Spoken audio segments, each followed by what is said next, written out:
สวัสดีค่ะยินดีต้อนรับสู่พื้นฐานระบบการให้น้ำแบบหยดส่วนที่3ค่ะส่วนที่3นี้จะเป็นการพูดถึงเรื่องของการบำรุงรักษาระบบค่ะการทำความสะอาดตัวกรองเป็นส่วนสำคัญมากในการบำรุงรักษาระบบน้ำหยดซึ่งคุณอาจสังเกตเห็นได้ว่าถึงเวลาทำความสะอาดตัวกรองแล้วหากเห็นว่าเกจที่วัดแรงดันที่อยู่อีกด้านหนึ่งของตัวกรองนั้นอ่านค่าแรงดันน้ำต่ำกว่าเกจที่วัดที่อยู่ต้นน้ำค่ะนั่นก็แสดงว่าตัวกรองของคุณอุดตันน้ำจึงไหลผ่านได้ไม่เพียงพอนั่นก็หมายความว่าถึงเวลาที่ต้องทำความสะอาดตัวกรองของคุณแล้วค่ะขั้นตอนแรกก็คือเมื่อมีน้ำไหลผ่านน้อยและแรงดันต่ำคุณสามารถเปิดฝาฟลัชที่ด้านล่างได้ซึ่งจะทำให้เศษที่ก่ออยู่อย่างหลวมๆในตัวกรองไหลออกมาจากนั้นให้ปิดระบบน้ำใส่ฝาฟลัชกลับเข้าไปจากนั้นคุณสามารถเปิดตัวเรือนของตัวกรองเพื่อถอดเอาตัวกรองที่อยู่ด้านในออกมานี่คือตัวกรองแบบตะแกรงค่ะแต่สำหรับการทำความสะอาดตัวกรองแบบแผ่นหรือแบบจานนั้นก็จะทำตามขั้นตอนที่คล้ายกันโดยให้ถอดตัวกรองออกจากตัวเรือนล้างน้ำอย่างรวดเร็ว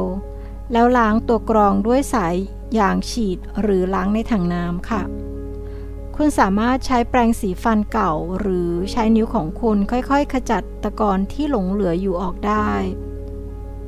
คุณต้องระมัดระวังอย่าใช้แรงมากเกินไปค่ะเพราะอาจทำให้ตัวกรองเสียหายได้คุณต้องไม่ใช้อะไรที่หยาบเกินไปด้วยเช่น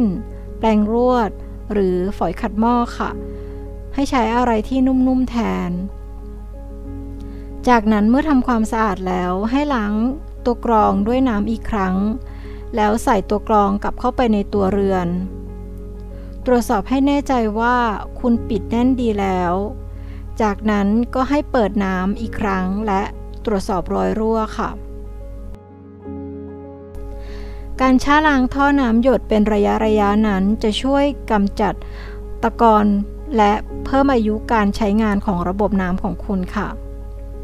ให้ติดตั้งฝาปิดปลายแบบชะล้างในตัวหรือให้ใช้วิธีปิดสายน้ำที่ทำให้คุณสามารถเปิดใหม่เพื่อชะล้างได้ง่ายเปิดปลายของสายน้ำหยดที่คุณต้องการชะล้างและปล่อยให้น้ำจากระบบของคุณไหลออกไปเพื่อผลักดันเอาตะกอนและเศษต่างๆออกไปค่ะหลังจากชะล้างแล้วก็ให้ปิดสายน้ำหยดนั้นอีกครั้งให้คุณเดินตรวจสอบระบบน้ำของคุณเป็นประจำเพื่อตรวจหาการรั่วไหลนะคะการมีพื้นที่มีแอ่งน้ำหรือมีโคลนจะเป็นตัวบ่งบอกที่ดีว่าอาจมีน้ำรั่วไหลค่ะการรั่วไหลมีค่าใช้จ่ายสูงและสิ้นเปลืองโดยเปล่าประโยชน์และอาจหมายความว่าต้นไม้ของคุณไม่ได้รับน้ำอย่างเพียงพอด้วยค่ะเป็นเรื่องปกติที่จะพบรอยรั่วเล็กๆในท่อน้ำหยดของคุณซึ่งการรั่วไหลนี้อาจเกิดจากความเสียหายโดยไม่ได้ตั้งใจจากเครื่องมือที่ใช้ในการปฏิบัติงานภาคสนามเช่นการกำจัดวัชพืชหรืออาจเกิดจากการที่มีสัตว์เข้ามากัดแทะค่ะการมีข้อต่อหลายแบบที่ตรงกับขนาดของท่อน้ำหยดที่คุณใช้เพื่อใช้ในการซ่อมแซมรอยรั่วอย่างรวดเร็วนั้นก็ถือว่ามีประโยชน์มากเมื่อต้องซ่อมแซมสายน้ำหยดก็ให้ปิดน้ำไปที่ตัวจ่ายที่ไปยังสายน้ำหรือท่อน้ำนั้นค่ะแล้วก็ใช้เครื่องมือตัดที่สะอาดตัดทั้ง2ด้านของส่วนที่เสียหายออกหรือว่าส่วนที่มีรอยรั่วออกค่ะโดยให้ตัดที่ประมาณครึ่งนิ้วถึง1นิ้วเพื่อนำส่วนเล็กๆนั้นออกมาจากนั้นก็ใช้ข้อต่อฟิตติ้งเพื่อที่จะเชื่อมต่อทั้ง2ด้านของสายน้ำหยดเข้ากันอีกครั้งค่ะตรวจสอบให้แน่ใจนะคะว่าใช้ตัวข้อต่อฟิตติ้งที่ถูกต้องพอดีและเชื่อมต่อได้อย่างแน่นหนาค่ะเสร็จแล้วก็ให้เปิดน้ำอีกครั้งเพื่อตรวจสอบว่าการซ่อมแซมของคุณได้ผลและไม่รั่วซึมแล้วค่ะขอเตือนอีกครั้งนะคะว่าให้เปิดและปิดวาล์วน้ำอย่างช้าๆเพื่อป้องกันการแตกในระบบน้ำค่ะ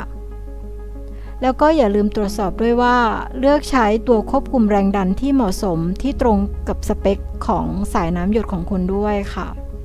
แนวทางปฏิบัติในการบำรุงรักษาง่ายๆเหล่านี้ค่ะก็จะช่วยให้ระบบน้ำหยดของคุณนั้นทำงานได้อย่างถูกต้องและเพิ่มอายุการใช้งานของชิ้นส่วนต่างๆด้วยเราหวังว่าวิดีโอนี้จะช่วยให้คุณเข้าใจถึงวิธีเริ่มใช้ระบบน้ำหยดค่ะโปรดดูส่วนที่1และส่วนที่2สำหรับข้อมูลเกี่ยวกับส่วนประกอบของระบบและเคล็ดลับในการออกแบบรวมถึงการติดตั้งด้วยค่ะขอขอบคุณพันธมิตรในชุมชนของเราซึ่งรวมถึง USDA OPPE ที่ให้ทุนสนับสนุนในการจัดทำวิดีโอนี้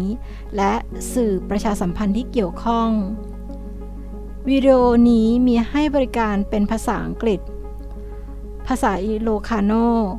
ภาษาจีนกลางภาษาจีนและภาษาไทยค่ะ